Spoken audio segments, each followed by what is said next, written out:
Un premier livre, vous m'avez dit, Olivia, bonjour. Bonjour Laurent, bonjour mes amis. Bouleversant et essentiel. J'aime beaucoup votre adjectif.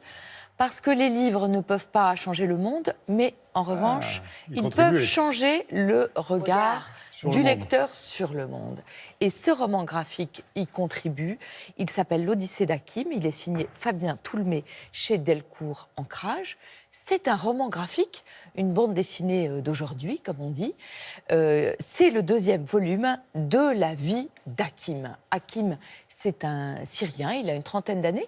Il habite aujourd'hui avec sa femme et ses enfants à Aix-en-Provence. Et il a dû quitter son pays. Fabien Toulmé, l'auteur, qui a signé à la fois d'ailleurs le scénario et les images magnifiques de ce roman graphique, un jour, il a voulu savoir ce qui se cachait derrière la réalité de ce mot de réfugié qui, à force d'être entendu au journal télévisé ou dans les magazines, devient presque désincarné. Il a voulu donc rencontrer un réfugié afin que celui-ci lui raconte sa vie. Et ce qui devait être un reportage est devenu une grande histoire humaine.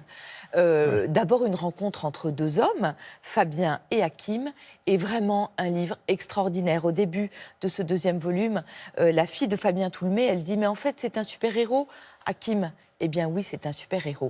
Dans le premier tome, on a découvert sa jeunesse, ses espérances, ses rêves, sa famille dans la banlieue de Damas. Il avait une serre, il était pépiniériste. Et puis, avec le début de la guerre, il a été arrêté, torturé, son frère a disparu. On n'a toujours pas de nouvelles et donc il a été obligé de partir. Il a vécu au Liban, en Jordanie.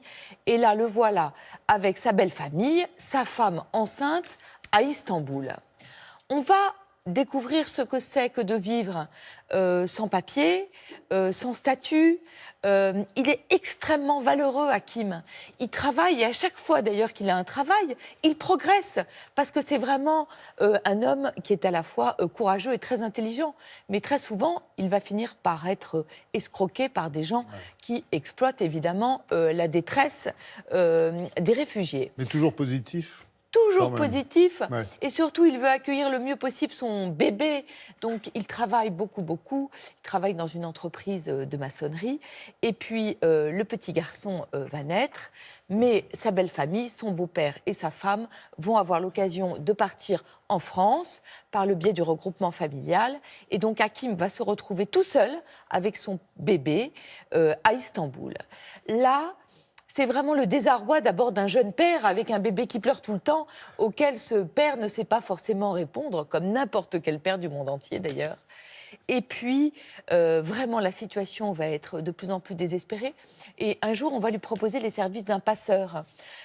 Évidemment, Hakim a très peur et a des amis, il va dire « Mais si on meurt, si on coule ?» Et là, ses amis vont lui répondre « Mais en fait, on est déjà mort. » Oui. Et cette phrase va une sorte... Ça résonne. Résonne, déclic dans sa tête.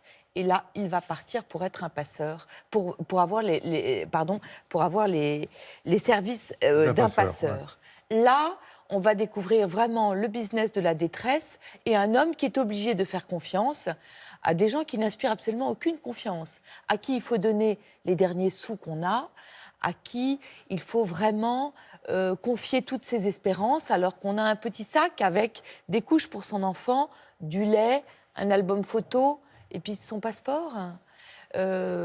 C'est absolument génial. Je trouve que ce deuxième tome, il est encore plus bouleversant que le premier.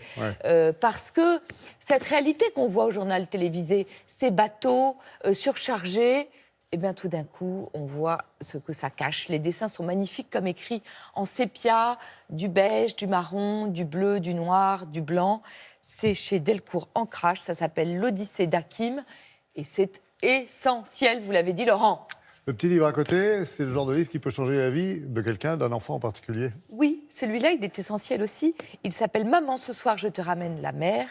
Il est publié aux éditions Rue du Monde. C'est l'histoire d'un petit garçon qui, grâce au secours populaire, va pour la première fois aller passer une journée au bord de la mer. Ce qui est intéressant, c'est que si vous achetez ce petit livre, que j'adore. Il est tellement poétique en plus d'être humain. Mais si vous achetez n'importe quel livre de la collection Totem qui lit, eh bien, vous allez contribuer à la grande opération L'été des bouquins solidaires, organisée par Rue du Monde et par le Secours populaire. Cela va permettre de donner des livres à 5000 enfants. Et quand on donne des livres à un enfant, eh ben, on lui donne peut-être un petit chemin vers autre chose, une autre vie, d'autres espérances.